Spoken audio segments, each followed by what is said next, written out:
How are you all? So कैसी चल रही है आपकी प्रिपरेशन बोर्ड एग्जाम्स की अपने? प्लीज़ कमेंट सेक्शन में लिखिएगा। और आप अगर एडुग्रोन ने आपकी हेल्प करी तो प्लीज़ एडुग्रोन को लाइक शेयर सब्सक्राइब कीजिएगा। ओके।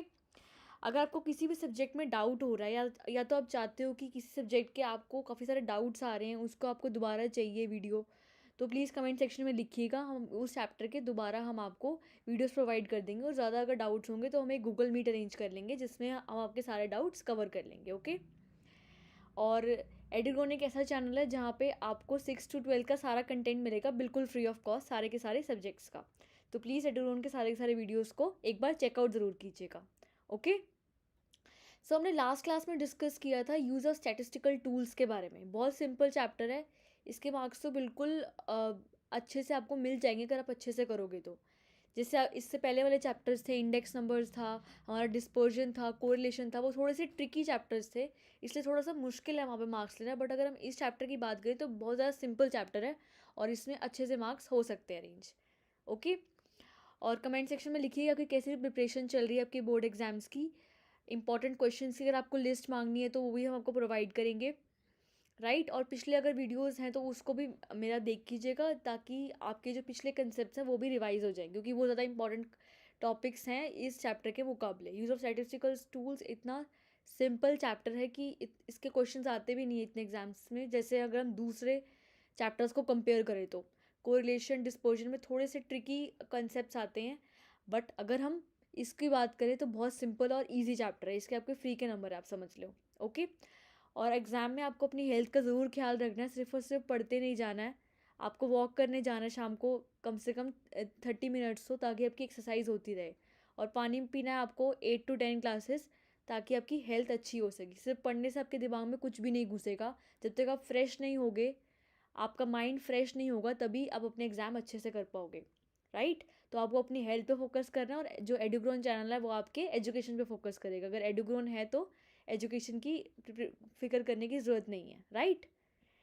तो with this note let's start the today's chapter. Okay. बहुत सिंपल चैप्टर, आपको बहुत मज़ा आएगा इस क्लास में। जो हमने इसका फर्स्ट पार्ट किया था उसमें हमने मोस्टली टॉपिक्स कवर कर लिए थे। ओके। तो सेकेंड पार्ट में थोड़ा सा उसका कंसेप्ट बचा हुआ है, हम वो भी इसका कवर कर लेंगे। Okay. So let's start. Use of statistical tools, इसको आपको अच्छे से करना है क्योंकि इसके एमसीक्यूज़ भी आपके एग्जाम्स में आएंगे। एमसीक्यूज़ बहुत ज़्यादा आते हैं एग्जाम्स में और बहुत एक एक वर्ड को पिक करके आ जाते हैं, तो आपके अगर गलत हुआ तो 1 मार्क पूरा का पूरा चला जाता है। इसलिए आपको बहुत अच्छे से करना है ताकि आपकी कोई भी मिस्टेक ना हो उसमें, राइट। और अगर एडुग्रोन ने आपकी हेल्प करी है तो प्लीज़ एडुग्रोन को लाइक शेयर सब्सक्राइब कीजिएगा हमारे चैनल को, और बेल आइकन भी प्रेस कीजिएगा। So let's start today's chapter, use of statistical tools. Let me open my presentation. हमने ये सब डिस्कस कर लिया था लास्ट स्लाइड में, right. Use of statistical tools हमने डिस्कस कर लिया था। हमने कोड डिस्कस किया था ये वाला। हमने इंट्रोडक्शन पढ़ा था कि हमने कौन कौन से स्टैटिस्टिकल के मेथड्स हैं, हमने कैसे स्टैटिस्टिक्स को यूज़ करना है अपने प्रोजेक्ट मेकिंग में, प्रोजेक्ट का मीनिंग क्या होता है, राइट। हमने ये सब चीज़ें डिस्कस करी थी। प्रोजेक्ट का मीनिंग क्या होता है, ये एक एनालिटिकल इंटरप्रिटेशन है किसी भी एक रियल लाइफ सिचुएशन का। हमने ये सब प्रोजेक्ट के बारे में पढ़ा था। और प्रोजेक्ट में हमने कौन कौन से प्रोजेक्ट्स के बारे में पढ़ा था, हमने पढ़ा था कंज्यूमर अवेयरनेस के बारे में। अब कंज्यूमर अवेयरनेस का क्या मीनिंग है? कंज्यूमर अवेयरनेस का मतलब कि जो कंज्यूमर है वो अवेयर है सारे के सारे जो नए प्रोडक्ट्स आए हैं मार्केट में उसके लिए, और वो अवेयर है कि उसके प्रोडक्ट में एक ICA मार्क है, एक एग मार्क है। वो अवेयर है कि उसके पीछे एक MRP लिखी हुई है सारे के सारे प्रोडक्ट्स पे, एक एक्सपायरी डेट लिखी हुई है। जो कंज्यूमर है वो अवेयर है कि जो हमें प्राइजेस मिल रहे हैं शॉपकीपर से, गवर्नमेंट ने एक स्कीम लॉन्च करी है, उसमें उसको फेयर प्राइस में सस्ते रेट पे ये सारे के सारे जो चीज़ें हैं वो अवेलेबल हो जाएंगी। और जो कंज्यूमर है वो अवेलेबल है, वो अवेयर है कि उसके अगर उसने किसी भी शॉपकीपर ने उसके साथ थोड़ी सी भी फ्रॉडलेंट प्रैक्टिस करी, कोई मीन प्रैक्टिस करी, उसको ज़्यादा प्राइस का सामान दिया या तो उसको एक्सपायर्ड मटेरियल दिया, तो उसके पास एक राइट है कंज्यूमर कोर्ट में जाने की। ये सब हमने डिस्कस किया था, राइट। तो हमने सबसे पहले मीनिंग डिस्कस किया था कंज्यूमर अवेयरनेस का क्या मीनिंग है। तो कंज्यूमर अवेयरनेस का मतलब यही है कि कंज्यूमर अवेयर है कि उसके सारी की सारी इन चीज़ों के बारे में। हमने डिस्कस किया था कि कंज्यूमर अवेयर है इलेक्ट्रॉनिक प्रिंट मीडिया के बारे में, तो ये था हमारा कंज्यूमर अवेयरनेस का मतलब। फिर हमने डिस्कस किया था कंज्यूमर अवेयरनेस का हम प्रोजेक्ट कैसे बनाएंगे। अब प्रोजेक्ट बनाने के लिए सबसे पहले हमने डिस्कस किया था कि हम एक क्वेश्चनर प्रिपेयर करेंगे। क्वेश्चनर में हम लिखेंगे कि मिनिमम क्वेश्चंस के बारे में डिस्कस करेंगे कि कौन कौन से कंज्यूमर्स हैं जो एमआरपी को चेक करते हैं कोई भी लेने से पहले प्रोडक्ट को, कोई भी एक्सपायरी डेट को चेक करते हैं, उसकी मैन्युफैक्चरिंग की चेक करते हैं, कौन कौन से कंज्यूमर्स अवेयर हैं about their rights, about their fraudulent practices of the consumers, right. और कौन कौन से कंज्यूमर्स हैं जो कैश मेमो पे इंसिस्ट करते हैं जब भी वो एक ट्रांजैक्शन या परचेज करते हैं। तो हमने वो एक क्वेश्चनर बनाया था। किसी भी प्रोजेक्ट का सबसे पहला हमने अगर चीज़ बनानी है तो वो एक वही है, क्वेश्चनर ही है। किसी भी फर्स्ट स्टेप यही है किसी भी प्रोजेक्ट को बनाने के लिए कि हमें एक क्वेश्चनर प्रिपेयर करना है। तो हमने क्वेश्चन प्रिपेयर कर लिया, फिर हम स्टडी करेंगे सैम्पल को।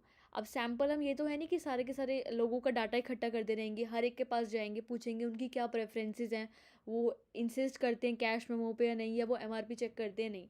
तो इसके लिए हमने क्या किया था, एक 50 जनों का डाटा ले लिया था। 50 में हमने क्या किया था, 25 अर्बन एरियाज़ में फोकस किया था और 25 रूरल एरियाज़ पे। इसके बेसिस पे हमने पूरा का पूरा डाटा अपना कंप्यूट कर लिया था। अगर पूरा डाटा हमें कंप्यूट करना है तो इसके बेसिस पे हमने कर लिया था। हमने एक ही सैम्पल बना लिया था, इसके बेसिस पे हमारा पूरा का पूरा डाटा, जितना भी हमने पूरे के स्टेट का डाटा लेना है वो हमने इसके बेसिस पे कंप्यूट कर लिया था। हमने वेरियस टेक्निक्स यूज़ करी थी like random sampling and systematic sampling, right. फिर हमने क्वेश्चनर बना लिया, हमने सैम्पल फ्रेम कर लिया, फिर हमने किया था कलेक्शन डाटा का। डाटा को कलेक्ट कैसे करना है, डाटा को कलेक्ट करने के लिए हमने पहले किया था कि 50 लोग हैं, 50 में से 25 हो जाएंगे, 25 urban people and 25 rural areas. तो 25 अर्बन जो लोग हैं, राइट, और 25 रूरल जो लोग हैं उसमें 25 में हमने एक एक के पास जाके पूछा था, क्योंकि हमारे पास डाटा तो थोड़ा सा ही है। अगर हम उन थोड़े के पास भी नहीं जाएंगे तो हमारा डाटा सही से एक्यूरेट नहीं निकलेगा। तो 25 के हर एक के पास हम गए थे और पूछा था हमने कि आप एमआरपी चेक करते हो, आपको अवेयर है अपनी राइट्स के बारे में, आप अवेयर हो कि आपके पास एक कंज्यूमर कोड मिला हुआ है आपको, अगर आपके पास कोई भी कंज्यूमर आपके साथ फ्रॉडुलेंट प्रैक्टिस करता है। तो ये सब हमने डिस्कस किया था। फिर हमने डाटा को क्लासीफाई किया था। अब क्लासीफाई कैसे करेंगे, 35 लोगों का हमारे पास डाटा है, उसके बाद हम क्या करेंगे, उसको क्लासीफाई कर देंगे डिफरेंट उसमें कि एमआरपी के कौन कौन से लोग देखते हैं, प्राइस शॉप्स में कौन कौन से लोग हैं जो चेक करते हैं। हमने ऐसे डाटा को क्लासीफाई कर दिया था कि जो सर्टिफाइड टेलीमार्क्स बनाने मैंने आपको सिखाए थे कि टेलीमार्क्स कैसे बनते हैं, हमने 4 लाइन्स खींचनी है, फिर ऐसे लाइन कर देनी है, तो ये हो जाएगा 5। बट इसके साथ साथ ऐसे बहुत बच्चे गलती करते हैं कि 1 2 3 4 ऐसे 5 कर देते हैं, बट ये बिल्कुल रॉन्ग मेथड है। हमने 1 2 3 4 एंड ऐसे 5 करना है, राइट। तो हमने कहा था कि सर्टिफाइड प्रोडक्ट जो यूज़ करते हैं वो है 0 2 और ये 23, राइट। जो यूज़ करते हैं वो थे 2 और जो नहीं करते वो थे 23। और एमआरपी पे जो हमने किया था वो थे 3 लोग करते थे एमआरपी और एक्सपायरी डेट और मैन्युफैक्चरिंग डेट चेक, और जो नहीं करते थे वो थे 22। फिर हमने डिस्कस किया था जो फेयर प्राइस शॉप्स हैं, जो फेयर प्राइस शॉप है, जो सस्ते रेट पे गवर्नमेंट सामान देती है, वो कितने लोगों को इसके बारे में नॉलेज है। तो हमने डिस्कस किया था कि 20 लोगों को नॉलेज है इस चीज़ के बारे में। फिर हमने डिस्कस किया था कि कितने लोगों को नहीं है इसके बारे में नॉलेज। फिर 25 लोगों को नहीं थी। और जो कंज्यूमर कोर्ट्स बने हुए हैं कंज्यूमर के प्रोटेक्शन करने के लिए, उनको किसी भी तरीके से हार्म ना हो उसके लिए कितने लोग अवेयर हैं, तो हमने फाइंड किया था कि कोई भी अवेयर नहीं है। और जितने लोगों को नहीं पता वो थे 28। और कितने लोग कैश मेमो लेते हैं कोई भी ट्रांजैक्शन को करने के लिए, ट्रांजैक्शन को करने के लिए कैश मेमो लिया था किसी ने भी नहीं, कोई भी अवेयर नहीं था कि उसको कैश मेमो लेना चाहिए ट्रांजैक्शन करते टाइम किसी भी शॉपकीपर से। और अगर नहीं किया था जो थे 25 लोग। और जो अवेयर थे अपनी राइट्स के बारे में वो थे, कोई भी अवेयर नहीं था, हमने नील था कि कोई भी अवेयर नहीं था अपनी राइट के बारे में। और जो नहीं था और जो था अवेयर वो थे 25 लोग, ओके। ये हमने जो डाटा डिस्कस किया था वो था रूरल पॉपुलेशन का, बट हमें यहाँ पे डिस्कस करना था अर्बन का। अर्बन में हमने देखा था कि जो अर्बन लोग थे वो हर तरीके से अवेयर थे as compared to rural areas. तो अर्बन जो है वहाँ पे ज़्यादा फैसिलिटीज़ होती हैं, जो लोग होते हैं ज़्यादा एजुकेटेड होते हैं, ज़्यादा उनके पास टेलीफोन और टेलीविज़न रेडियो इन सब की ज़्यादा फैसिलिटीज़ होती है, मोबाइल फ़ोन इंटरनेट, तो उनको इन्फॉर्मेशन मिल जाती है। बट अगर रूरल एरियाज़ की बात करें तो उनको इतनी इन्फॉर्मेशन नहीं प्रोवाइड होती है। जैसे इस डाटा में कंज्यूमर जो था उसमें भी ये 19 ज़्यादा अवेयर थे कंज्यूमर्स अपनी राइट्स के बारे में, और जो नहीं थे वो से थे 12, और एमआरपी के बारे में जो अवेयर थे वो थे 23, और जो नहीं थे वो थे 2, और फेयर प्राइस के बारे में जो अवेयर कोई भी अवेयर नहीं था, और जो नहीं थे वो थे 25। तो हमने इसको प्रेजेंट किया था डाटा को एक टैबुलर फॉर्म में, जो हमने पीछे कंप्यूट किया था उसको एक टैबुलर फॉर्म में हमने रिप्रेजेंट कर दिया था डाटा को। फिर हमने एनालाइज किया था, हमें पता चला था कि जो रूरल एरियाज़ के लोग हैं वो बिल्कुल अवेयर नहीं है अपनी राइट्स के लिए as compared to urban areas, right. तो हमने ये सब चीज़ें कंप्यूट करी थी। हमने डिस्कस किया था कि प्रोडक्टिविटी कैसे निकालते हैं। प्रोडक्टिविटी का मतलब होता है total output divided by total number of units used, total output divided by number of units used, right. और लेबर प्रोडक्टिविटी का मतलब labour divided by total number of productivity use, और लेबर प्रोडक्टिविटी का मतलब जितना हमारा आउटपुट बना है divide by total number of employees. तो काफ़ी सिंपल मेथड था। हमारा एक प्रोजेक्ट कंप्लीट हो गया था। अब फिर हमने स्टार्ट किया था दूसरा प्रोजेक्ट। हमने डिस्कस किया था कि हमारी डेमोग्राफी जो हमारा नेबरहुड है उसमें कितने हमारी डेमोग्राफिक स्ट्रक्चर कैसा चल रहा है। डेमोग्राफिक स्ट्रक्चर का मतलब वहाँ पे क्या ह्यूमन पॉपुलेशन चल रही है, वहाँ पे साइज़ क्या है, ग्रोथ क्या है, डेंसिटी ऑफ डिस्ट्रीब्यूशन क्या है, राइट। हमने ये सब चीज़ें डिस्कस करी थी ताकि हमें पता चल सके कि वहाँ पे हाउसिंग की फैसिलिटीज़ कैसी हैं, एजुकेशन की फैसिलिटीज़ कैसी हैं, और अनएम्प्लॉयमेंट की फैसिलिटीज़ कैसी हैं उस पर्टिकुलर नेबरहुड में। तो इसमें हमने क्या किया था कि हमने एक एरिया ले लिया था, और इसके जो आसपास वाला एरिया हमने कंप्यूट किया था, क्योंकि हम हर एक घर में नहीं जा सकते पूछने उनकी डेमोग्राफिक स्ट्रक्चर। तो हमने एक एज्यूम बना के चल दिया था कि जो अपने आसपास वाले एरियाज़ हैं उनको ही हम बेस बना के चलेंगे, और उसके बेसिस पे हम सारा का सारा डाटा कंप्यूट कर देंगे, राइट।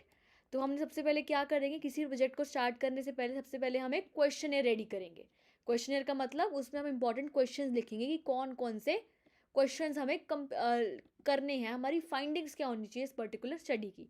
तो हमने एक क्वेश्चन बनाए थे कि एक हाइपोथेटिकल डाटा लिया था जिसमें था कि हेड ऑफ फैमिली ABC है, फ्रेंड्स कॉलोनी में वो रहता है, मथुरा रोड में, न्यू दिल्ली में, टेलीफोन नंबर उसका कुछ भी हमने लिख दिया था, और उसकी डिटेल्स लिख दी थी फैमिली मेम्बर की। हमने इसको मेल फीमेल में फिर बांट दिया था, हस्बैंड सन डॉटर इन सबको, और इसकी हाइपोथेटिकल एज लिख दी थी। हमने डाटा को वो तो कर लिया, इंटरप्रेट कर लिया था। फिर हमने किया था कि उसकी कलेक्शन क्या है, डाटा की कलेक्ट करना था। हम एक एक घर में गए 34 स्टूडेंट्स पूछने, और पूछा कि उनके घर में क्या पॉपुलेशन की कंडीशन चल रही है, राइट। तो हमें पता चला कि 0 to 14 जो लोग हैं वो 150 हैं, और 15 to 60 जो लोग हैं वो 305 हैं, और जो अबव 60 लोग हैं वो है 15। और जेंडर वाइज हमें पता चला था कि मेल्स जो हैं वो हैं 300, और फीमेल्स जो हैं वो 200। और सेक्टर वाइज पता चलता है कि कौन कौन से प्राइमरी सेक्टर में एंगेज्ड हैं। अब ये प्राइमरी सेक्टर क्या होता है, प्राइमरी सेक्टर का मतलब एग्रीकल्चर के सेक्टर में एंगेज्ड है, और सेकेंडरी का मतलब मैन्युफैक्चरिंग, और टर्शरी का मतलब कोई सर्विसेज प्रोवाइड कर रहे हैं। तो हमें पता चला था कि टर्शरी में सबसे ज़्यादा लोग एंगेज्ड हैं प्राइमरी और सेकेंडरी के मुकाबले। फिर लिटरेसी पता चली थी कि मेल्स में कितनी लिटरेसी है और फीमेल्स में कितनी है।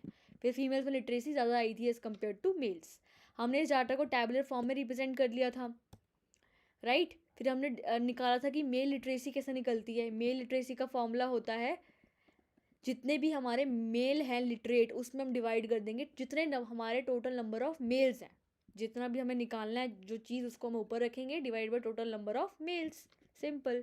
फिर हम फीमेल लिटरेसी निकालनी है, हम कर देंगे फीमेल लिटरेसी, लिटरेट फीमेल्स जितनी है divide by total number of females. फिर हमने ओवरऑल लिटरेसी रेट पता चला था, हमने बताया था कि सेक्स रेशियो हमारी जेंडर रेशियो है वो कितनी आ रही है। परसेंटेज ऑफ पीपल अनएम्प्लॉयड कैसे हैं, इसका एक फॉर्मूला हमने डिस्कस किया था। इसका फॉर्मूला होता है जितने लोग हमारे अनएम्प्लॉयड हैं divided by total number of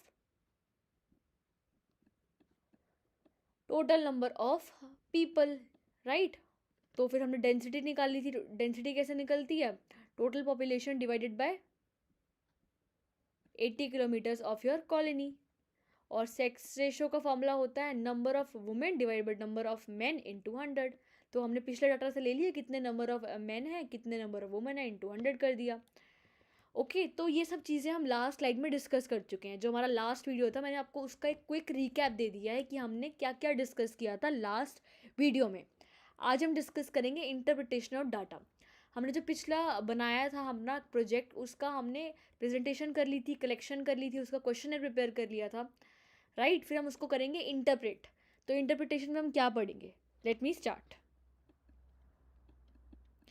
The following interferences can be used drawn from the compiled data. The colonial dynamic population in the ratio of young population is higher is equal to 30%. This however also means the birth rate is high, which can have adverse effect on the quality of life of people. Also percentage of inactive population is high, which means that there is high dependency ratio. Most people are employed in secondary sector tertiary activities to get other employment in these sectors, that is 36% plus 54% is equal to 90%. The sign of high level of economic dependence. Sex ratio is only 667 females per 1000 males, including that the males outnumber females, and most important is to be given to a female child literacy rate is equal to 71.343%, which is reasonably high, indicating a village it and develop demographic structure. Also make and female literacy rates or 75% or 6.6% respectively to indicate into societal needs for great importance to female education. तो हमने जो पीछे data सारा का सारा निकाला, हमने इसको इंटरप्रेट करना है। हमने एक प्रेजेंट तो कर दिया डाटा एक फॉर्म में, टेबल की फॉर्म में। अब उससे हमने क्या कंक्लूजन निकालना है। ऐसा डाटा को तो ऐसे कुछ करने से फ़ायदा नहीं जब तक हम उसकी कंक्लूजन नहीं निकालेंगे, हमें कुछ नई इन्फॉर्मेशन पता नहीं चलेगी उस डाटा को फाइंडिंग से। तो हमें पता चला था कि जो हमारी जो डायनेमिक पॉपुलेशन चल रही है उसमें हमारी जो यंग पॉपुलेशन है वो हमारी 30% चल रही है, राइट। जो 30% पॉपुलेशन थी वो 0 to 14 ईयर्स की एज है। तो 0 to 14 एज जो है वो यंग होती है, तो ज़्यादातर लोग जो है वो 30% पॉपुलेशन में आते थे, तो वो काफ़ी ज़्यादा यंग पॉपुलेशन है, हमें पता चली हमारे पूरे इंडिया की। However, this also means a birth rate is high. अगर 30% लोग जो है वो 0 to 14 की कैटेगरी में फॉल हो रहे हैं, तो इसका ये भी मतलब है कि हमारा जो बर्थ रेट है वो भी काफ़ी ज़्यादा हाई है। अगर न्यू चाइल्ड बॉर्न हो जा रहे हैं और इस यंग पॉपुलेशन को अफेक्ट कर रहे हैं, इसका जो डाटा है वो इंक्रीज़ हो जा रहा है, तो इसका मतलब जो हमारे लोग हैं उनकी फर्टिलिटी, फीमेल बहुत ज़्यादा फर्टिलिटी रेट बहुत ज़्यादा हाई है, और उनका हमारी जो पॉपुलेशन है यंग पॉपुलेशन उसकी जो प्रोड्यूस करने की वो है वो बढ़ी जा रही है, राइट। तो हमें ये पता चला था इससे। तो हाई अगर बर्थ रेट होगी तो उसका जो अफेक्ट पड़ेगा वो किस पे पड़ेगा, क्वालिटी ऑफ लाइफ पे पीपल की, क्योंकि जो क्वालिटी है वो कैसे कैलकुलेट होगी, जीडीपी पे। जीडीपी कैसे निकलती है, जो हमारी इनकम है पूरी कंट्री की उसको डिवाइड कर देंगे हमारी पर कैपिटा इनकम से। बट अगर लोग ही ज़्यादा हो जाएंगे, like let me take an example, जैसे हमारा ये वाला एग्जाम्पल लेके चलते हैं।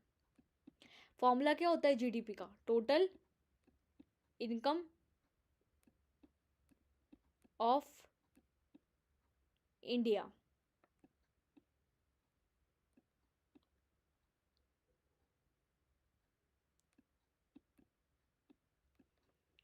जितनी भी हमारी टोटल इनकम है पूरे इंडिया की, अगर उसको हम पहले हमारे थे 100 लोग, बट बाद में हमारे जैसे हमारी यंग पॉपुलेशन बढ़ी जा रही है तो हमारे लोग हो गए थे कितने, 200। तो अगर हमारी पहली एज्यूम करके चल रहे हैं, ये एक हाइपोथेटिकल एग्जाम्पल चल रही है कि अगर हमारी पहली इनकम 1 लाख थी तो वो 1 लाख लोगों 100 लोगों के बीच में बटेगी, क्योंकि हमने एज्यूम करके चला था कि हमारा 100 प्राइस चल रहा है, राइट। तो ये बजेगी 100 लोगों के बीच, तो ये हमारा आ जाती 1000 रुपीज़ पर मेंबर। तो ये फिर भी कंसिडरेबली हाई है। बट अगर हमारे नंबर ऑफ पीपल ही बढ़े जा रहे हैं तो कैसे पता चलेगा हमारा, तो हमारी जो ये पॉपुलेशन है 1 लाख की वो 200 लोगों में डिस्ट्रीब्यूट होती, राइट।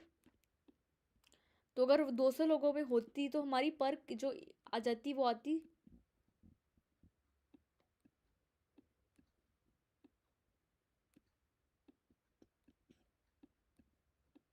हमारी 500। तो 500 पहले थी 1000, तो इसका मतलब जो लोग पहले सर्वाइव कर रहे थे 1000 रुपीज़ में, उनको सर्वाइव करना पड़ेगा 500 में, राइट। तो उनकी जो क्वालिटी है लिविंग की वो कुछ ना कुछ तो कॉम्प्रोमाइज़ करेंगे। अगर उनको इनकम कम मिल रही है तो उनका जो स्टैंडर्ड है लिविंग का वो कम हो जाएगा। तो हमें इससे ये सब चीज़ें पता चली, ओके। तो ये हमारे लिए अच्छे बेनिफिशियल में काम नहीं कर रही थी। Also percentage of inactive population is high, which means that there is a high dependency ratio, most people are employed, okay। तो हमने जो पीछे डाटा लिया था उससे हमें क्या पता चला था कि 60 एंड अबव की पॉपुलेशन है वो 9 है। तो 9 पॉपुलेशन है, तो इससे हमें ये पता चलेगा कि जो 60 से अबव लोग हैं वो डिपेंडेंट होते हैं। तो डिपेंडेंट लोग भी हमारे कंट्री में 9%, 9% भी काफ़ी ज़्यादा अमाउंट होता है। तो डिपेंडेंसी रेशो बहुत ज़्यादा है। तो फिर जो इंडिपेंडेंट लोग हैं जो 15 to 50 ईयर्स में आते हैं उनको तो काम करना पड़ेगा, बट जो 60 से अबव है वो डिपेंडेंट बन जाएंगे, राइट। तो ये पता चलेगा कि हमारी जो डिपेंडेंट रेशो हमें पता चला इस टेबल से कि काफ़ी ज़्यादा है, राइट। तो हमें एक और चीज़ पता चली थी कि most people are employed in secondary sector. जो हमने ये सब डाटा कंप्यूट किया था प्राइमरी सेक्टर और सेकेंडरी और टर्शरी। अगर टर्शरी के बाद हम देखें तो सेकंड जो एम्प्लॉयर जो एम्प्लॉय को अब्जॉर्ब करने वाली जो सेक्टर था वो हमारा सेकेंडरी सेक्टर ही था हमारा सेक्टर सेकेंडरी। तो 36% जो था, और जो हमारा टर्शरी था वो कितना था 54। तो टर्शरी और सेकेंडरी मिलके 90% ले लें हैं। तो इससे हमें पता चलता है कि जो हमारी एग्रीकल्चर की जो स्टेट चल रही है वो पुअर है इकॉनमी में। तो हमें एग्रीकल्चर को इम्प्रूव करने की ज़रूरत है। और जो हमारी जेंडर रेशो चल रही थी पीछे, जेंडर रेशो हमारी कितनी थी 66.67 थी फीमेल्स की, और मेल्स की थी 675। तो मेल्स की हाई ज़्यादा, फीमेल रेशो जो है वो ज़्यादा मेल्स की एज़ कम्पेयर टू फीमेल्स। तो फीमेल्स की अगर ज़्यादा रेशो है तो इसका मतलब ये बहुत ज़्यादा अनइक्वल डिवाइड है इन दोनों के बीच। तो हमें कुछ ना कुछ स्टेप्स लेने पड़ेंगे फीमेल लिटरेसी को इम्प्रूव करने के लिए। उनको एजुकेशन प्रोवाइड करनी पड़ेगी, जाना पड़ेगा उनके विलेजेस में, उनको बताने की गर्ल चाइल्ड की इंपॉर्टेंस क्या है, और उनको भी लिटरेट करने की बहुत ज़्यादा ज़रूरत है। और हमें डेमोग्राफिक स्ट्रक्चर को डेवलप करने की ज़रूरत है। और फीमेल लिटरेसी जो हमारी थी 66.6% थी, और जो मेल्स की थी वो थी 75%। तो सोसाइटी को इससे पता चल रहा है कि बहुत ज़्यादा नीड डेवलप करनी पड़ेगी फीमेल एजुकेशन के प्रति। तो ये था हमारा इंटरप्रिटेशन ऑफ डाटा वाला कंसेप्ट। तो हमने इंटरप्रिटेशन भी कर लिया डाटा का। इस जो पर्टिकुलर हमारा जो डेमोग्राफिक स्ट्रक्चर वाला प्रोजेक्ट है उसमें सबसे पहले हमने क्वेश्चनर प्रिपेयर किया। क्वेश्चनर प्रिपेयर हुआ था, उसके बाद हमने क्या किया था, उसके बाद कलेक्शन की थी डाटा की। फिर हमने कलेक्शन डाटा के बाद उसको क्लासीफाई किया था। हमने उसको फिर प्रेजेंट किया था टेबल की फॉर्म में। फिर हमने उसको इंटरप्रेट किया था डाटा को। तो हमने ये वाला जो था हमारा ये वाला प्रोजेक्ट भी कंप्लीट हुआ। हमने इस चैप्टर में 4 प्रोजेक्ट्स स्टडी करने हैं। हमने 2 कंप्लीट कर लिए, अब 2 और पड़े हुए हैं, राइट। तो हम जो तीसरा प्रोजेक्ट है हमारा वो अब स्टार्ट करने वाले हैं। इस प्रोजेक्ट का नाम है project on changing price of few vegetables on a market using primary data. हमने कंप्यूट किए कि जो वेजिटेबल्स का प्राइस चेंज हो जा रहा है मार्केट में हमारी, उसको हमने कंप्यूट किया। किससे कंप्यूट किए? प्राइमरी डाटा की हेल्प से। अब 2 टाइप के डाटा होते हैं, एक होता है प्राइमरी डाटा और वो एक होता है सेकेंडरी डाटा। प्राइमरी डाटा का मतलब जो फर्स्ट टाइम कंप्यूट हुआ है। प्राइमरी डाटा का मतलब वो डाटा जो हमने फर्स्ट टाइम कलेक्ट किया, हमने किसी सोर्स से नहीं उठाया बट हमने खुद जाके वो डाटा कलेक्ट किया फर्स्ट अपने इन हैंड इंफॉर्मेशन से। Okay, so let me read this. Introduction theme of the project is to study the trend and price variables overcome 2-month period and 95 the reason is causing change in price is ready to assume significance of the fact that vegetable prices affect every household in the vegetable price tend to right consumption of the vegetables will reduce in fact the face of the rising vegetable prices. Marshall families will not be in a position to buy the vegetables at all, you playing a significant effect on the quality of life. तो हमें पता चला, हमने इस project की help से हमने discuss किया कि हमारा ट्रेंड क्या चल रहा है वेजिटेबल के प्राइसेस में। हमने पीरियड लिया था वो था हमारा 2 मंथ। हमने डिफरेंट वेजिटेबल के प्राइसेस को कंप्यूट किया। हमने पहले उसका प्राइस ले लिया, फिर हमने डिस्कस किया उसका 2 मंथ में क्या क्या चेंजेस आ रहे हैं। यही हमारी स्टडी का मेन ऑब्जेक्टिव था। तो हमारा इसका रीज़न जो था इस स्टडी को करने का ये था कि कितना प्राइसेस में चेंज आता है 2 मंथ्स में वेजिटेबल्स के प्राइसेस में। क्योंकि जो वेजिटेबल्स हैं वो तो हर अपना हाउस होल्ड तो कंज्यूम करेगा ही अपनी कंजम्पशन करने के लिए, तो फिर वो कितना अफोर्ड कर पाएगा उसके अकॉर्डिंग हम डिटरमाइन करेंगे कितना चेंज आया था। ओके, जितना चेंज आएगा उसके अकॉर्डिंग हम देखेंगे कि कितना कंज्यूम कर पाएगा, और जो पुअर लोग हैं उनकी कैपेसिटी है या फिर नहीं एब्जॉर्ब करने की। अगर नहीं है तो हमें कौन से स्टेप्स लेने चाहिए जो उनको फ्री में फूड प्रोवाइड करने के, right. Vegetable prices affect every household. Vegetable prices tends to increase consumption of the households, which reduce in fact the face of rising vegetable prices. Vegetable prices जो हैं वो हर एक हाउसहोल्ड को affect करेंगे. Poor को थोड़ा ज़्यादा करेंगे, रिच को फ़र्क नहीं पड़ता, और जो मिडिल इनकम ग्रुप है उसको भी अफेक्ट होगा. थोड़ा होगा बट होगा तो सही, क्योंकि वेजिटेबल्स एक ऐसी चीज़ है जो हर एक घर में यूज़ होती है. सो हमने तभी एक ऐसे इंपॉर्टेंट फैक्टर को उठाया ताकि हमारी स्टडी अच्छे से हो पाए. हमने एक क्वालिटी ऑफ लाइफ स्टडी करने के लिए किया था. तो इसको हम कैसे करेंगे? सबसे पहले हम किसी भी उसको करते हैं प्रोजेक्ट को, तो हम सबसे पहले क्या करते हैं, क्वेश्चनर रेडी करते हैं. बट इसमें हम क्या क्वेश्चनर रेडी करेंगे, इसका जो टॉपिक है इस कंसेप्ट का वो इतना क्वेश्चनर वाला नहीं है, तो हम उसके लिए हम क्या करेंगे, एक सैम्पल फॉर्मेट रेडी कर लेंगे. एक सैम्पल फॉर्मेट हमने रेडी कर लिया. Design of format. A sample format is given below to help the students collect data and change price on which vegetables are the market skewed, and skin should focus on vegetables which are widely sold in the market, implying that these are widely consumed by the households. Approach of the variable. Later out the corporate society, the private sectors to the locality to collect prime quotations. Designing a format. A simple format is given below to help the students collect data and change in price which help in the market. Jute and skin should focus on the vegetables which are widely sold, implying that they're widely consumed by the household. तो हमने जो इसमें format बनाया है, format का main implication क्या है कि हमने वो वेजिटेबल्स को लिया है जो वाइडली कंज्यूम्ड है मार्केट में, क्योंकि उन जो वेजिटेबल्स कंज्यूम्ड भी नहीं है उनका कोई पॉइंट ही नहीं है लेने का, क्योंकि अगर वो कंज्यूम नहीं है तो वो हर एक हाउस होल्ड में, हर एक घर में नहीं होती होगी कंज्यूम, और हमने हर एक जो हाउस है उसकी स्टडी करनी है, तो हमारा वो इनएप्रोप्रिएट हो जाता है. तो हमने वो वेजिटेबल लेनी है जो हर एक उसमें कंज्यूम्ड है. अ sample format is given below. हमने इधर एक सैम्पल फॉर्मेट दिया हुआ है जिससे आपको पता चलेगा कि कौन से वेजिटेबल्स हमने लेनी है और किस वेजिटेबल्स पे हमारा मेन फोकस रहता है. जो वाइडली कंज्यूम्ड है हमने उस वेजिटेबल्स पे ही फोकस करना है.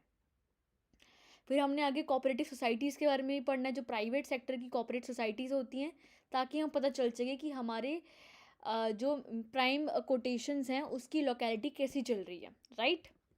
तो स्टेप्स इन्वॉल्व ये हैं कि departments may be written on the computer. हमने डिपार्टमेंट्स को कंप्यूटर के ऊपर लिख लिया है. And the stem may be stuck on the cardboard. For the price may be noted daily.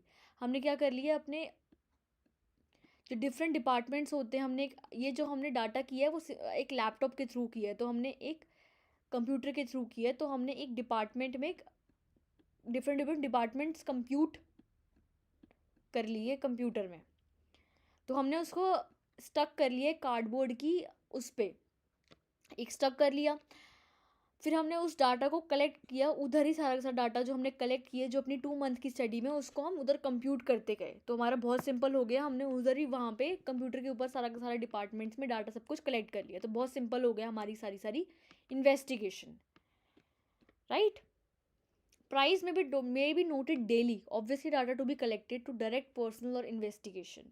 तो हमने डाटा जो कलेक्ट किया है वो हमारा डायरेक्ट पर्सनल इन्वेस्टिगेशन का डाटा रहा है. डायरेक्ट पर्सनल इन्वेस्टिगेशन का मतलब हम जितने भी हमारे पीपल हैं उनके पास पूछेंगे जाके कि क्या उनका एक स्पेसिफिक स्टडी होगी हर एक लोगों की, तो वो होता है हमारा डायरेक्ट पर्सनल इन्वेस्टिगेशन. हम एक सबके पास जाके पूछेंगे, ये नहीं कि हम थोड़े के बेसिस पे सबका डाटा कंप्यूट कर देंगे, बट डायरेक्ट पर्सनल का मतलब हाँ जितने भी हमारे लोग हैं सब पे हम जाके डाटा लेंगे. ओके. तो उसके बाद आ जाएगा classification of data. The data is already classified, it is presented in tabular format. हम इसमें वही सब स्टेप्स होंगे, बट इसमें क्या किया हमने, क्वेश्चनर की जगह क्वेश्चनर नहीं बनाया, बल्कि उसकी जगह हमने एक फॉर्मेट रेडी कर दिया. अब फॉर्मेट के बाद तो वही है, कलेक्शन होती है डाटा की, कलेक्शन होगी डाटा की, फिर उसके बाद क्या होगा, उस डाटा को प्रेजेंटेशन होगी, उस डाटा की प्रेजेंटेशन हो जाएगी. प्रेजेंटेशन के बाद उसको हम पहले क्लासीफाई करेंगे, फिर उसको प्रेजेंटेशन करेंगे, फिर हम उसको इंटरप्रिटेशन करेंगे. किसी भी प्रोजेक्ट को बनाने के लिए ये सारे स्टेप्स तो फॉलो होना बहुत ज़्यादा ज़रूरी है. अगर एक भी फॉलो नहीं होगा तो उसके बेसिस पे ही जो अगला वाला हमारा होता है उसके बेसिस पे ही होता है, तो फिर वो नहीं हो पाता अगर हम फर्स्ट को अच्छे से ना करें. तो यही आप इसको अच्छे से लर्न कर लो कि किसी भी प्रोजेक्ट को बनाने के लिए आपको ये सारे स्टेप्स तो फॉलो करने ही पड़ेंगे. तो स्टेप्स हो जाएंगे कि हमने इसको कलेक्ट कर लिया, डाटा को क्लासीफाई कर लिया, हम डाटा को क्या करेंगे, प्रेजेंटेशन, क्योंकि इसके बाद क्या सबसे पहले आता है हमारा प्रेजेंटेशन वाला कंसेप्ट आता है। अब प्रेजेंटेशन हम कैसे करेंगे? The data in the table and prepared using vegetable rice time series graphs or both mother dairy in the private vendor examples are given below। हमने क्या करें कि एक मदर डेयरी ले ली है, 2 मदर डेयरी ले ली है हमने प्राइवेट वेंडर्स की, और हमने कौन कौन से लिए हैं, वेजिटेबल्स लिए हैं और राइस को कंप्यूट किया एक टाइम सीरीज ग्राफ के थ्रू। टाइम सीरीज ग्राफ क्या होता है? इसमें डिफरेंट डिफरेंट टाइम्स होते हैं। यहाँ पे हो सकता है कि ये फर्स्ट मंथ हो इधर, और यहाँ पे सेकेंड मंथ हो, और यहाँ पे हम लिख दें राइस का प्राइस और यहाँ पे लिख दें वेजिटेबल का प्राइस, और उसको हम ऐसे लिखते हैं कि इस टाइम पे ये था तब इसका क्या प्राइस था और उस पे ये था। इसको आगे मैं शो करूँगी कैसे बनता है टाइम सीरीज ग्राफ। ओके, तो हमने डाटा को प्रेजेंट भी कर लिया। हमने डाटा को प्रेजेंट किया है टैबुलर फॉर्म में। हमने लिख लिया किसकी डिमांड कितने टाइम पे इंक्रीज़ हो रही है। अगर ये राइस चल रहे हैं, यहाँ पे वेजिटेबल्स चल रही हैं, तो कितने प्राइस कितने टाइम पे इंक्रीज़ हो रहे हैं। तो जितने प्राइजेस इंक्रीज़ होते जाएंगे उसके अकॉर्डिंग अपना डाटा टाइम सीरीज ग्राफ अपना हम कंप्यूट करते जाएंगे। तो इस टाइम पे अगर हमारा ये प्राइस है, तो इस टाइम पे ये है, तो वेजिटेबल्स का उस टाइम प्राइस क्या है। तो हमने इससे डाटा बना लिया। उस डाटा के बेसिस पे हमारा फर्स्ट मंथ में क्या प्राइस चल रहा है राइस का, सेकंड में क्या चल रहा है हमारा वेजिटेबल्स का प्राइस, उस मंथ में हमने अपना टाइम सीरीज जो हमारा वेजिटेबल होता है वो भी प्रिपेयर कर लिया। प्रिपेयर हो गया, अब डाटा प्रेजेंट भी हो गया। अब क्या करेंगे उसकी interpretation. The vegetable price search on the following trends. हमने इस फॉलोइंग ट्रेंड्स को यूज़ किया है इंटरप्रेट करने के लिए data. The price marginally increase from the second week to the third week due to seasonal rates resulting in suppliers. तो जो हमारा फर्स्ट ये हमारी टेबल थी, अगर ये हमारा फर्स्ट मंथ था और ये सेकेंड मंथ था और थर्ड मंथ था, तो जो प्राइसेस थे हमारे इस वीक पे इतने नहीं थे और इस वीक पे ज़्यादा हो गए थे सेकेंड मंथ में, क्योंकि हमने यहाँ पे 3 मंथ्स की स्टडी करी है। यहाँ पे 70 हो गए थे, फिर हो गए थे हमारे 100। तो हमारे इंटरप्रिटेशन से पता चला कि हमारे जो प्राइजेस थे वो इंक्रीज़ हो गए थे सेकेंड टू थर्ड वीक में बहुत ज़्यादा। जो सेकेंड और थर्ड हमारी वीक चल रही थी 70 से 100, पहले 50 थे, तो बहुत ज़्यादा इंक्रीज़ आ गया था। ये हमारी फर्स्ट उससे हमें पता चला। Due to seasonal rates resulting in suppliers, क्योंकि जो ये इस जो वेजिटेबल्स का सप्लाई था बहुत ज़्यादा अनसीजनल था, इसलिए जो रेट्स थे जो सप्लायर्स ने इंक्रीज़ कर दिए थे। फिर सेकेंड पॉइंट था कि price showed certain support during the 4th and 5th week due to tractor strike. तो क्या हुआ था कि हमारे प्राइस थोड़े से कम हो गए थे स्ट्राइक की वजह से 4th और 5th वीक में। अगर यहाँ पे हमारी 4th और 5th वीक भी बना दी जाए तो हमारे प्राइजेस जो थे कम हो गए थे, 50 यहाँ 100 से 80 हो गए थे, फिर हो गए थे 70। क्योंकि हमारी जो हमने डिस्कस करके चला था कि वहाँ के जो ट्रैक्टर्स हैं उन्होंने फार्मर्स ने एक स्ट्राइक कर दी थी, तो उसके अकॉर्डिंग हाँ जो प्राइसेस थे वो नीचे गिर गए थे, resulting only limited supplies from the fields and crops. Okay, price of selected vegetables for potato and cucumber shoot up to 73 because of anticipated increase in demand due to festive season Shivratri. तो इसमें हमने क्या discuss किया कि जो price थे selected vegetables, हमने जो डाटा कंप्यूट किया था वो कुछ वेजिटेबल्स का था, उसमें तो जो थे हमारे वेजिटेबल्स वो थे पोटैटो, क्यूकुम्बर। जो कुकुम्बर और पोटैटो का प्राइस था वो 70, पहले 50 था बट उसके बाद हो गया था उनका प्राइस 73। तो 73 जो हमारा प्राइस शूट हुआ था वो इसलिए हुआ था क्योंकि फेस्टिव सीजन आ गया था और कुकुम्बर के प्राइसेस भी इंक्रीज हो गए थे। Price from first week to the 9th week increase considerably because of prime season for most irrigable land coming to an end. तो हमारे जो प्राइसेस थे वो फर्स्ट से लास्ट तक इंक्रीज ही होते जा रहे थे, क्योंकि जो हमारी इरिगेबल लैंड थी वो एंड पे आ रही थी और जो हमारे शॉपकीपर्स थे वो ज़्यादा से ज़्यादा प्रॉफिट कमाना चाहते थे इन सब पीरियड्स में, तो उन्होंने प्राइस जो थे वो शॉर्ट कर दिए इस पीरियड में, इसलिए प्राइस कंटिन्यूसली इंक्रीज ही होते गए। Price of private sector which was असलीप it was because better quantity vegetables were being sold by them.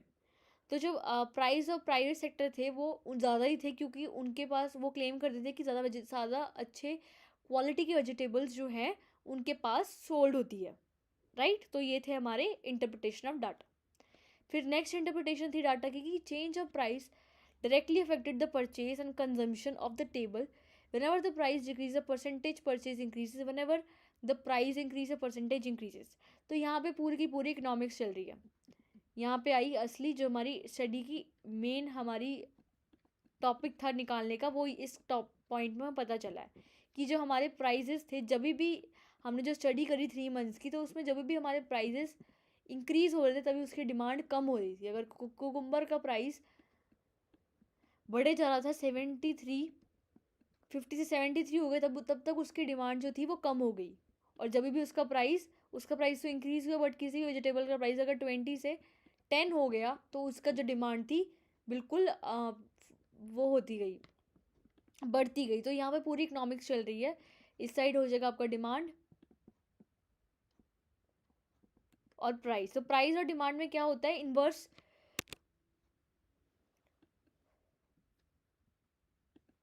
तो हमारे प्राइस तब तक इंक्रीज होते गए, तो ये हमें बात पता चली थी। यहाँ पे अगर हमारा प्राइस है और यहाँ पे डिमांड है, तो जब तक हमारे प्राइस अगर बढ़ेंगे, ये हमारा लाइन चल रही है, जब तक प्राइस बढ़ेंगे तो डिमांड जो होगी हमारी इंक्रीज होगी, और प्राइस अगर डिक्रीज होंगे तो हमारी डिमांड जो है वो इंक्रीज होगी। तभी भी हमारा ये कंसेप्ट लॉन्च होता है। और फेस्टिव सीजन्स के टाइम में हमने नोट किया कि prices continue to be high, क्योंकि फेस्टिव सीजन में जो शॉपकीपर्स होते हैं अपना प्रॉफिट करना चाहते हैं। अगर प्रॉफिट करेंगे तभी वो एक अच्छी लाइफ जी पाएंगे। इसलिए जो वेजिटेबल्स के प्राइजेस थे, जो डिफरेंट डिफरेंट वेजिटेबल्स थी, पोटैटो हो गया आपका, क्यूकम्बर हो गया, और आपका टोमेटो हो गया, उन सबके प्राइजेस जो थे वो नेचुरली शॉर्ट अप हो गए थे, क्योंकि जो शॉपकीपर्स थे वो चाहते थे कि अपना प्रॉफिट कमा सके। तो फेस्टिव सीजन है, लोग तो लेंगे ही लेंगे, तो इसलिए उन्होंने प्राइस बढ़ा दिए थे उसके वजह से, राइट।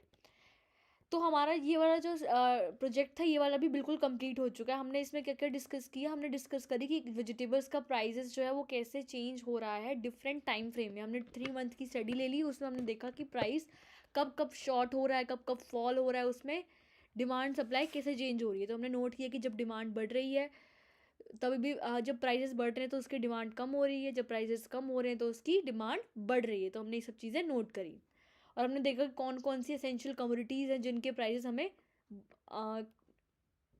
कम रखने चाहिए और किसके ज़्यादा रखने चाहिए। तो हमें इस स्टडी से हमें यही पता चला कि जो वेजिटेबल्स होती हैं वो हर एक होम में यूज़ होती हैं, तो हमें उसके जो प्राइजेस हैं वो रीज़नेबली लो ही रखने चाहिए, क्योंकि जो पुअर और मिडिल इनकम ग्रुप है वो ज़्यादा अफेक्टेड होता है। वो अपनी जो उसको परचेज़ करना होता है प्राइस के चक्कर में वो कर ही नहीं पाता। तो हमें उसके प्राइजेस रीज़नेबली कम रखने चाहिए ताकि वो अच्छे से अपना कर पाए कंजम्पशन। ओके, तो ये हमने डिस्कस किया इस पर्टिकुलर प्रोजेक्ट के ऊपर। तो हमारे अब तक 3 प्रोजेक्ट्स हमारे डिस्कस कर चुके हैं। पर फर्स्ट हमने डिस्कस किया था कि हमारा डेमोग्राफिक स्ट्रक्चर कैसा चल रहा है हमारे नेबरहुड में।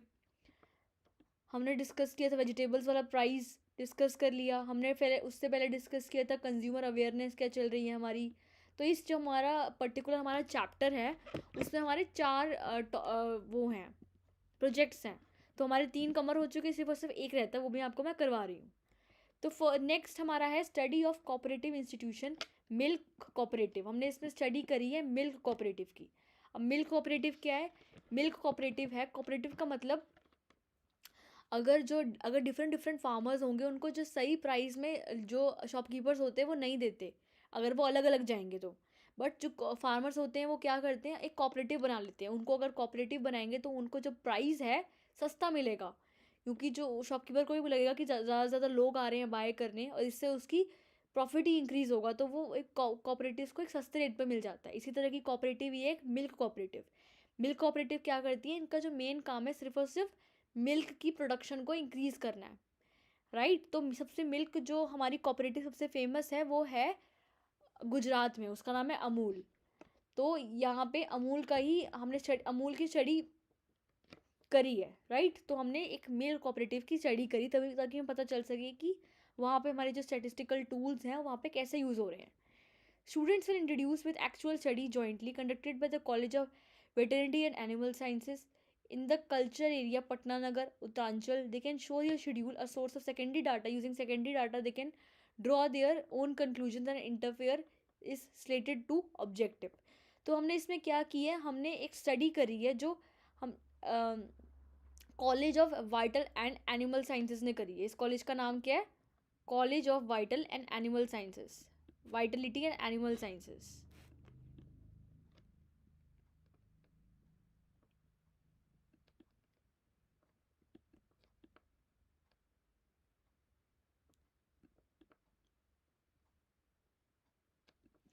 तो इस कॉलेज ने जो स्टडी करी है, हमने उस डाटा को बिल्कुल बिल्कुल उठा लिया। तो अगर हम किसी और के डाटा जो किसी और ने कलेक्ट किया, हम उसको कॉपी कर लेते हैं अपनी एक प्रोजेक्ट को कंप्लीट करने के लिए, तो वो होता है एक सेकेंडरी डाटा। प्राइमरी का मतलब हमने खुद जो कॉलेज ऑफ वेटरनिटी वाला जो कर रहा है, हमने उन्होंने जो किया वो हम खुद काम करते हैं, बट किसी और से हमने अगर डाटा ले लिया तो वो हो जाएगा हमारा कॉलेज ऑफ तो हो जाएगा हमारा वो सेकेंडरी डाटा। तो हमने इस कॉलेज की स्टडी को, जो इन्होंने स्टडी करी थी, उसको हमने ले लिया। हमने जो पटना नगर में कॉलेज था, उत्तरांचल में कॉलेज था, उन्होंने स्टडी करी होगी, उसको हमने अपने डाटा में ले लिया ताकि हम अपने कुछ कंक्लूजन्स बना सकें इस पर्टिकुलर प्रोजेक्ट के बारे में और अपनी एक राय दे सकें, इंटरफेयर कर सकें। ओके, तो इंट्रोडक्शन हम पहले डिस्कस करेंगे। Dairy farm road the most important rural activities mountains of Uttaranchal community ready communities found a rise in dairy products apart from ensuring nutrient supplies to family is when dairy farms that is offers promising implement opportunities and hands off economic terms in Uttaranchal mountains. There is any specialty in promising economic activity for a small house also constitute a major six majority of farming communities in the region. However, despite the fact the smaller uh, shoulder dairy farming is increasingly important, it is a source of family income in Uttaranchal. Mountain system is not well before organized before the reforms to be tempted or milk silly nearby marketplace could be those located in periphery of urban areas of farmers would be the special advantage because the little chance of delegacy with this expect Cyble market centre. तो हमने जो इसमें study करी वो करी है dairy farm की। Dairy का मतलब जो मिल्क से प्रोडक्ट्स बनते हैं, जो डेयरी से प्रोडक्ट्स बनते हैं, हमने स्पेशली उसकी स्टडी करी है। और डाटा किसने कलेक्ट किया है? College of vitality and animal sciences ने। तो डेयरी फार्म के बारे में पहले हम कुछ डिस्कस करेंगे। Dairy farm road the most important economic activities in rural mountain areas. जो रूरल माउंटेन एरियाज़ में जो रूरल लोग होते हैं, सबसे ज़्यादा वो डेयरी फार्म में एंगेज होते हैं, क्योंकि उनको जो मेन सोर्स है उनका लाइवलीहुड का वो डेयरी फार्म रोड ही है। ओके, तो डेयरी फार्म से सबसे ज़्यादा वो अपनी लिविंग अर्न करते हैं। उत्तरांचल, जो उत्तरांचल हमारी इन द उत्तरांचल के जो रूरल एरियाज़ हैं, वहाँ पे जो डेयरी फार्मिंग है बहुत ज़्यादा पॉपुलर है। तो community is found a rise and dairy products. तो जो इस कम्युनिटी ने, उत्तरांचल रेडी कम्युनिटी है, कम्युनिटी का नेम है उत्तरांचल रेडी कम्युनिटी ने एक राइज फाउंड किया डेयरी प्रोडक्ट्स में। उसने फाउंड किया कि जो डेयरी प्रोडक्ट्स हैं, apart from ensuring nutrient supplies to the family, is when dairy farmers that also offers promising implement opportunities. सिर्फ और सिर्फ एक न्यूट्रिशन तो देती है, जो डेयरी प्रोडक्ट्स होते हैं वो न्यूट्रिशन तो प्रोवाइड करते ही करते हैं अपनी फैमिली को, बट उसके अलावा एक इम्प्लीमेंट की अपॉर्चुनिटीज़ भी देते हैं, एक अपॉर्चुनिटीज़ देते हैं और इकोनॉमिक टर्म्स में भी हेल्प करते हैं उत्तरांचल के माउंटेन्स को। उत्तरांचल के लोगों को हेल्प करते हैं, एक अपॉर्चुनिटीज़ भी देते हैं और हेल्प भी करते हैं इकोनॉमिक टर्म में। There is any speciality as promising economic activity, वो उनके लिए इकोनॉमिक एक्टिविटी है स्मॉल फार्मर्स के लिए वहाँ के, और बहुत ज़्यादा मेजॉरिटी का एक पार्ट है। जो सबसे ज़्यादा लोग एंगेज हैं जो उत्तरांचल में, वो सिर्फ और सिर्फ डेयरी फार्म में एंगेज है। तो बहुत ज़्यादा इंपॉर्टेंट बन जाता है डेयरी फार्म को हमने अच्छे से स्टडी करना। Six majority of farming communities the region, however despite the fact the smaller dairy farming income is increasingly important the source of family income. तो जो डेयरी फार्म है वो सोर्स है फैमिली इनकम का। उत्तरांचल में जो फैमिली की इनकम है वो सिर्फ डेयरी फार्म में ही आती है। Uttaranchal mountain system is not well, but उनका जो उत्तरांचल का माउंटेन सिस्टम है वो अच्छे से ऑर्गेनाइज नहीं है, इसलिए वो जो डेयरी फार्मिंग का बेनिफिट है वो अच्छे से उठा नहीं पा रहे हैं। Before the reforms to be tempted, जो रिफॉर्म्स आए थे उससे पहले तो उनका जो कंडीशन थी और जो ऑर्गेनाइजेशन थी वो बिल्कुल अच्छी नहीं थी, जो फार्मर्स की ऑर्गेनाइजेशन थी, तो इसलिए उनको बिल्कुल बेनिफिट नहीं मिल पा रहा था। Tempted for silly near by market place would be those located in periphery of urban areas of farmers. तो फिर जो हम स्टडी करेंगे वो वाले होंगे जो लोकेटेड हैं अर्बन एरियाज़ के साथ में, जो रूरल फार्मर्स लोकेटेड है, हमने उनकी स्टडी करनी है, क्योंकि उसको वहाँ से हमें अच्छी स्टडी पता चलेगी कि सच में उनकी कंडीशन क्या थी वहाँ पे फार्मर्स की, राइट। तो हमने इसमें इंट्रोडक्शन कर लिया है discuss.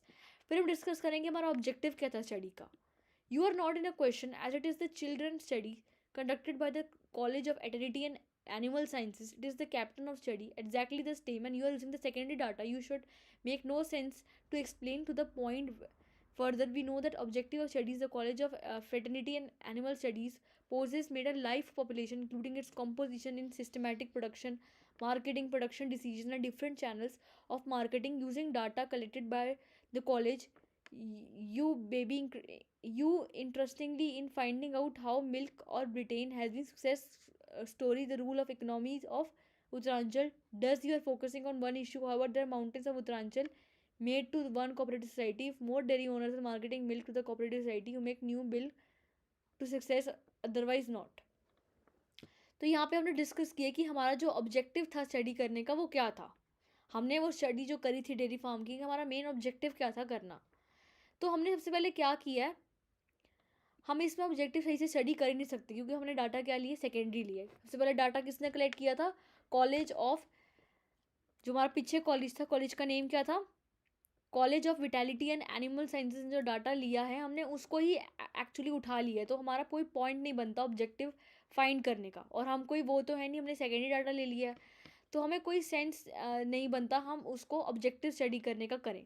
The college of veterinary animal sciences made a life of population including its composition in systematic production.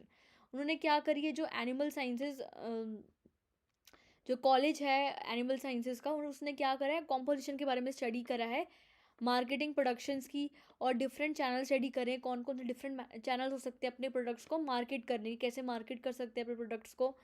उन्होंने डाटा कलेक्ट किया है कॉलेज ने.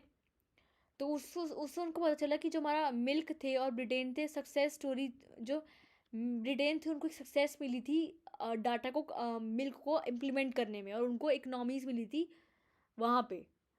तो हमने सिर्फ और सिर्फ हमारा फोकस जो है सिर्फ और सिर्फ उस पे है, उत्तरांचल पे है, बट हमने जो और वहाँ के लोग हैं उन पे फोकस नहीं किया है. As made to the cooperative society more dairy owners and milk to the cooperative society.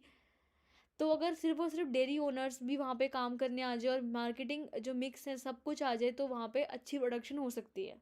Okay, तो हमारा ये था. तो हमने ऑब्जेक्टिव स्टडी कर लिया डिस्कस का.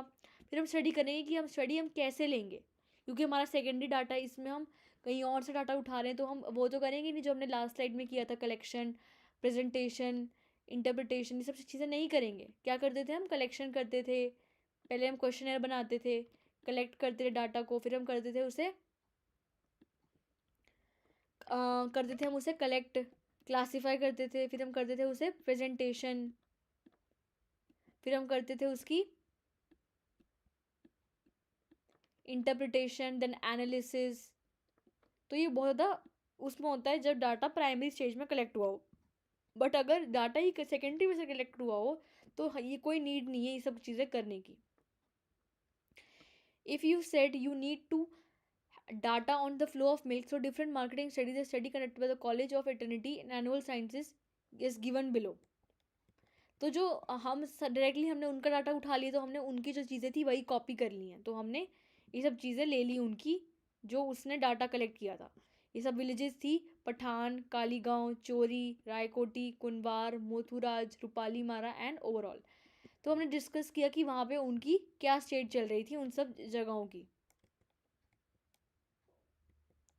हमने डिस्कस किया कि यहाँ पे जो मिल्क प्रोडक्शन होती थी वो इतनी होती थी, मिल्क की, डेयरी की इतनी होती थी प्रोडक्शन. तो हमने इस बाकी सारी चीज़ें भी कंप्यूट करी. तो हमने चीज़ें सारी की सारी कंप्यूट कर ली इन डिफरेंट पठान इन सब उसमें कि वहाँ पे कौन कौन से मार्केटिंग चैनल्स यूज़ होते हैं इन सब एरियाज़ में. सब गाँव के नाम है, तो फिर यहाँ पे कौन कौन से मार्केटिंग चैनल्स होते हैं हम डिस्कस करेंगे विलेजेस के बारे में, और इस डाटा से हमें क्या पता चला हम इंटरप्रिटेशन डिस्कस करेंगे. Most praise yourself for the method of study and the area covered 6 villages. हमने यहाँ पे 6 विलेजेस को कवर किया है. टाउनशिप किया है लोहागढ़ में, और डिस्ट्रिक्ट है चंपावत. उत्तराखंड वो सिलेक्टेड फॉर द स्टडी, हमने उत्तराखंड को सिलेक्ट किया है. डिस्ट्रिक्ट था चंपावत का डिस्ट्रिक्ट, और टाउनशिप थी लोहागढ़ की. It will 20% of the farm house also selected for detail study. हमने 20% फार्म हाउस को भी सिलेक्ट किया अपनी स्टडी को कंप्यूट करने के लिए. तो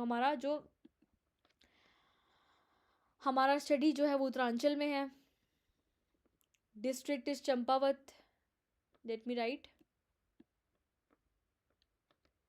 और जो हमारी टाउनशिप है वो है लोहागढ़ की। लोहागढ़ की टाउनशिप है। तो लोहागढ़ की टाउनशिप है और 20% जो फार्म हाउस था वो भी सिलेक्ट किया था हमने कंप्यूट करने के लिए अपनी स्टडी को, डिटेल इन्वेस्टिगेशन करने के लिए। तो हमें उससे पता चला था कि जो हमारी सैम्पल स्टडी थी वो कोई सेंस नहीं बनाती। Into the visit of reforms in the reach villages were taken continuously और 5 years। तो हमने जो रिफॉर्म्स रिसर्च की थी विलेजेस की वो सिर्फ 45 डेज तक लगातार की थी। तभी हमने पता चला था कि हमारा एनालिसिस क्या चल रहा है और हमारा कंक्लूजन क्या चल रहा है। तो हमने इन सब की स्टडी करी, फिर हमें पता चला कि उनका एनालिसिस क्या चल रहा है और कंक्लूजन क्या चल रहा है। What is solar producer? Consumer channel 192 litre and 17 milk biscuit market average milk और product trader Mittal and consumer channel per village as they were 49 liter or only 16% of total milk producer cooperative milk channel of marketing milk was not active at nearly 5% total milk market was used to this channel does not pattern the milk flow via different marketing channel reveals a direct farm in all the mountain Uttaranchal change to establish a direct contact with the consumers as easily accessible to them. The consumers may seem to be a preference for all on the market suppliers as a fresh whole milk. Why the milk cooperative not effective? Chalo the marketing supply perhaps because cooperative of less price or full make the price of the traders, the consumer of the traders. तो इसमें जो सब चीज़ें बताई हैं वो सिर्फ और सिर्फ गाँव के नाम है। ये जो यहाँ पे दिया हुआ है ये वाला GAN ये भी एक गाँव का नेम है और जो ये जो दिया हुआ ये भी चोरी भी एक गांव का नेम है। तो हमने इस सब की स्टडी करी थी, उसके अकॉर्डिंग भी हमने डाटा कंप्यूट किया।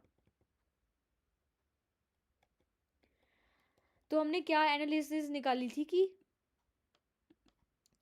What is a solar producer. Solar producer वो होता है जो हमारे कंज्यूमर चैनल्स जो चल रहे हैं वो चल रहे हैं 192 लीटर। हमारे कंज्यूमर जो चैनल्स हैं, कंज्यूमर अपना कैसे सामान जो प्रोड्यूसर है वो कैसे सामान पहुँचाता है कंज्यूमर के थ्रू कंज्यूमर को। तो फिर वो हमने करा था कि 9 और 192 हमारे चैनल थे और 17 टोटल थे, 17 टोटल चैनल्स थे उसमें।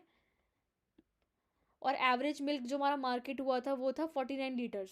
49 लीटर्स हमारा एवरेज मिल्क जो था वो मार्केट होता था। 49 लीटर्स का मतलब 69% भी कह सकते हैं हम टोटल मिल्क मार्केटेड का। जितना भी टोटल मिल्क मार्केट है उसका 16% या तो 49 litre, right. consumer cooperative consumer milk of milk marketing was not active। जो कंज्यूमर चैनल था कॉपरेटिव्स का वो बिल्कुल एक्टिव नहीं था। वो सिर्फ और सिर्फ 5% मिल्क देता था, मार्केट करता था, मतलब अपने लोगों को देता था सिर्फ और सिर्फ 5% मिल्क। तो उसने सही से मार्केट नहीं किया। We different marketing channel reveals the dairy farming is that mountain Uttaranchal change. तो उत्तरांचल ने क्या किया था, जो उत्तरांचल ने डायरेक्ट कांटेक्ट करने की कोशिश करी थी कंज्यूमर्स के साथ, ताकि वो जो अपनी जो डेयरी प्रोडक्ट्स हैं उनको एक्सेसिबल कर सके कंज्यूमर्स को। तो हमने उसको डायरेक्ट एक्सेसिबल करने की कोशिश करी थी। तो हमने उसको डायरेक्ट एक्सेसिबल कर दिया था तो उनको अच्छे सप्लाई से मिल जाए और फ्रेश मिल्क मिले। Wise the milk cooperative not effective. तो इसलिए जो हमारा मिल्क कोऑपरेटिव था वो इतना इफेक्टिव नहीं बन पाया था, क्योंकि जो मार्केटिंग सप्लाई थी कुछ जो विलेजेस में वो इतनी अच्छी नहीं थी। जो कोऑपरेटिव्स थे वो लेस प्राइस के फूड बेचते थे, जो अपना सप्लाई थी अपनी डेयरी की वो बेचते थे। और इन सब जो विलेजेस थे इसमें सही से हमारे मार्केटिंग चैनल्स नहीं हो पाए थे। तो हमें इस स्टडी से अपनी ये पता चला कि कुछ ना कुछ हमें इम्प्रूव करना पड़ेगा अपनी मार्केटिंग स्ट्रैटेजी को इम्प्रूव करने के लिए, ताकि हम जो ज़्यादा से ज़्यादा लोगों को अपने जो मिल्क है वो पहुंचा पाएँ। तो यही था हमारे स्टडी का मेन ऑब्जेक्टिव। तो हमने जो कोऑपरेटिव्स की स्टडी थी वो इस पर्पज़ से करी थी ताकि हम जान पाएँ कि जो उत्तरांचल के गांव में जो उनका मेन है कि डेयरी फार्म रोड वो उनकी कैसे वो करते हैं, कैसे उनका सर्वाइवल चलता है और क्यों वो इतना एक्टिव नहीं बन पा रहे जो मिल्क कोऑपरेटिव्स जितना उनको होना चाहिए। वो इसलिए नहीं बन पा रहे क्योंकि जो मार्केटिंग चैनल्स हैं वहाँ पे वो इतने एक्टिव नहीं हैं जितने होने चाहिए उनके, क्योंकि कुछ ना कुछ गाँव में ट्रेडिंग हो रही है और उन्होंने भी इतनी कुछ इंपॉर्टेंस नहीं दी है जितना देना चाहिए। तो इसलिए हमने सेकेंडरी डाटा कंप्यूट किया था। यही थे इस जो टॉपिक्स के स्टडी। इसमें आज हमने क्या क्या डिस्कस किया, आज हमने डिस्कस किया अबाउट 2 डाटा के बारे में। 2 डाटा में हमने डिस्कस किया कि 2 प्रोजेक्ट के बारे में हमने डिस्कस किया। आज प्रोजेक्ट्स में हमने डिस्कस किया था कि फर्स्ट था प्रोजेक्ट का नाम कोऑपरेटिव इंस्टीट्यूशंस के बारे में। इसमें हमने सेकेंडरी डाटा उठाया था किसी कॉलेज का। हमने डिस्कस किया था कि डेयरी फार्म वहाँ पे इतना क्यों इंपॉर्टेंट है, इतने लोग वहाँ पे क्यों एंगेज है, क्योंकि वहाँ पे इनकी फैमिली इनकम है, इकोनॉमिक जो उनको आता है, न्यूट्रिएंट सप्लाई सब कुछ इधर से ही आता है। ओके हमने मेथड्स किए थे, हमने किसी एक कॉलेज की डायरेक्ट रिपोर्ट उठा ली थी। हमने इन सब जो गाँव है इन सब में अपना डाटा किया था इस्टेब्लिश। में पता चला था कि हमारा उत्तरांचल स्टडी है, हमारी एरिया की डिस्ट्रिक्ट है चंपावत, और जो विलेज जो टाउन है वो है लोहागढ़। 20% फार्म हाउस की भी हमने की थी। हमें पता चला था कि हमारा जो मार्केटिंग चैनल्स थे वो इतने अच्छे नहीं थे और इम्प्रूव करने की ज़रूरत है उनको, ताकि वो अच्छे से और वर्क कर पाएँ और मिल्क जो है वो बहुत अच्छी एक इकोनॉमिक एक्टिविटी बन सकती है, बहुत अच्छी इनकम दे सकती है काफ़ी सारे लोगों को अगर उसे सही से यूज़ किया जाए। इससे पहले हमने डिस्कस किया था कौन सा प्रोजेक्ट, हमारा वेजिटेबल्स के प्राइसेस को कंप्यूट करने का। हमने डिस्कस किया था कि डिफरेंट प्राइसेस क्या चल रहे हैं 3 मंथ्स में वेजिटेबल्स के। हमने डिस्कस किया था कि वेजिटेबल्स के प्राइसेस 3 उसमें क्या चल रहे हैं मंथ्स में। फिर हमने देखा था कि कितने प्राइसेस अगर डिमांड बढ़ रही है तो सप्लाई उसकी कम हो रही है, लोग ज़्यादा से ज़्यादा नहीं ले पा रहे हैं। अगर प्राइसेस बढ़ रहे हैं तो डिमांड कम हो रही है, और प्राइसेस कम हो रहे हैं तो डिमांड बढ़ रही है। तो इससे हमने ग्राफिकल प्रेजेंट कर दिया डाटा को, हमने फिर इंटरप्रेट कर दिया था डाटा को, राइट। तो हमने इससे ये कंक्लूजन निकाला था कि जो प्राइसेस हैं वेजिटेबल्स के वो कम ही होने चाहिए, क्योंकि वेजिटेबल्स एक ऐसी कम्युनिटी है जो हर एक हाउस में यूज़ होती है। इसलिए हमने ये सब चीज़ में डिस्कस किया था, राइट। तो ये बहुत ज़्यादा सिंपल चैप्टर था। हमारा चैप्टर पूरा का पूरा कंप्लीट होता है सिर्फ 2 घंटे में। आपका चैप्टर पूरा का पूरा कंप्लीट हो रहा है। देखो कितना सिंपल चैप्टर है ये, 2 घंटे में पूरा चैप्टर कंप्लीट हो गया आपका। और इस चैप्टर में था क्या, सिर्फ और सिर्फ वही तो थे हमारे प्रोजेक्ट हमने किए डिस्कस, सिर्फ और सिर्फ 4 प्रोजेक्ट थे। और आप खुद एक्सपेक्ट करो कि 4 प्रोजेक्ट से आपको कोई क्वेश्चन लगता है आपको आएगा कुछ एग्जाम में? प्रोजेक्ट्स का कोई क्वेश्चन नहीं आता आपको, सिर्फ और सिर्फ ये आएगा कि अगर कोई प्रोजेक्ट हमें बनाना है तो हमारे मेन स्टेप्स क्या होने चाहिए उस प्रोजेक्ट को कंप्लीट करने के, राइट। तो यही सब चीज़ें आएंगी आपके एग्जाम्स में। तो ये इस चैप्टर में तो आपके बिल्कुल सिर्फ फ्री के नंबर है, आप अच्छे से करोगे तो आपको फ्री के जो 6 मार्क्स क्वेश्चन आएगा फ्री के ही आपको मिल जाएंगे मार्क्स, ओके। इससे पहले वाले चैप्टर जो हैं वो कोरिलेशन, इंडेक्स नंबर्स, वो बहुत ज़्यादा ट्रिकी है, उसमें कैलकुलेशन तो काफ़ी ज़्यादा टाइम लग जाता है करने में। बट इसमें से बहुत सारी थ्योरी आएगी, ना कोई प्रैक्टिकल आपका कोई इसमें न्यूमेरिकल है आने के लिए। तो ये हैं बहुत सिंपल चैप्टर, आपको कोई प्रैक्टिस भी नहीं करनी है, सिर्फ और सिर्फ एक क्वेश्चन लर्न करना है। उस क्वेश्चन का नाम क्या है, क्वेश्चन में है कि किसी प्रोजेक्ट को अगर हमें निकालना है तो क्या स्टेप्स होने चाहिए, स्टेप्स के क्या होंगे। सबसे पहले हम किसी क्वेश्चनर बनाएंगे, फिर हम करेंगे डाटा को हम करेंगे कलेक्ट, फिर हम करेंगे उसको प्रेजेंट, फिर हम करेंगे उसको कलेक्ट करेंगे डाटा को, प्रेजेंट करेंगे उसको, क्लासीफाई करेंगे, लास्ट में उसको इंटरप्रिटेशन और उसकी एनालिसिस दे देंगे और छोटा सा एक कंक्लूजन निकलेंगे, राइट। तो था ना बहुत सिंपल चैप्टर, बहुत सिंपल चैप्टर है ये। और अगर एडुग्रो ने आपकी हेल्प करी आपकी प्रिपरेशन को बूस्ट करने में आपके एग्जाम्स की, तो प्लीज़ एडुग्रो को लाइक शेयर सब्सक्राइब कीजिएगा। आपका एक एक लाइक हमें बहुत मैटर करता है, और प्लीज़ बेल आइकन को भी प्रेस कीजिएगा, राइट। और अपनी प्रिपरेशन अच्छे से करनी है, फूड टाइम पे लेना है और वाटर लेना है, सिर्फ और सिर्फ वॉक पे जाना है 30 मिनट्स के लिए तो रोज़ पार्क में, ताकि आपका जो माइंड है वो बिल्कुल स्ट्रेस ना करे और आप अच्छे से प्रिपरेशन कर पाओ अपनी एग्ज़ाम्स की।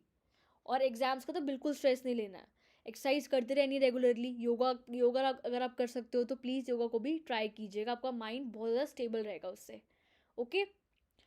और अगर आपको किसी चैप्टर के नोट्स चाहिए, आपको चाहिए कि इस चैप्टर में बहुत ज़्यादा डाउट्स आ रहे हैं, उसको चाहिए कि आप दोबारा हम रिवाइज़ करवाएं, तो एडुग्रोन पे प्लीज़ आप कमेंट कीजिएगा, हम उसका एक गूगल मीट अरेंज कर देंगे गूगल क्लासरूम पे, ताकि आपको हेल्प मिल सके उस चैप्टर की दोबारा से, राइट। और बस thank you so much for listening to me, thank you so much for giving your precious time to me. और कोई डाउट्स हैं तो प्लीज़ कमेंट सेक्शन में लिखिएगा। and have a good day ahead. All the best for your exams. All the best, and a happy new year. Happy new year, all of you.